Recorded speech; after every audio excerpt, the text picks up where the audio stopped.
मोहम्मद असलम भाई का सवाल है, क्या वालिदैन बच्चों को बालिग होने तक ही नमाज और पर्दे का कह सकते हैं? बालिग होने के बाद वालिदैन से बच्चों के बारे में सवाल नहीं होगा? बिल्कुल होगा, क्यों नहीं होगा। बच्चे बालिग हो भी जाएं तो तब भी उनको नमाज का, पर्दे का कहना माँ बाप पर लाजिम है। वो शादीशुदा भी हो जाएं तब भी लाजिम है।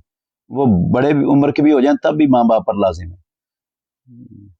और हर जो उनसे मुखलिस है उन पर लाजिम है कि वो इनको नसीहत करें, क्योंकि नमाज रोज़ा अगर बच्चे छोड़ देते हैं या पर्दा बच्चियां नहीं करती तो वो तो अल्लाह और अल्लाह के रसूल की खिलाफ वर्जी कर रही हैं, मुखालफत कर रही हैं। और मुखालफत करने वाले हर फर्द को अल्लाह और उसके रसूल की मुखालफत से रोकना ये इस्तिताअत वालों पर लाजिम है। तो माँ बाप तो इसकी इस्तिताअत रखते हैं, माशाल्लाह जुबान चला सकते हैं, नसीहत कर सकते हैं। नसीहत करना लाजिम है, नसीहत करते रहें, उनको आखिर दम तक करनी चाहिए।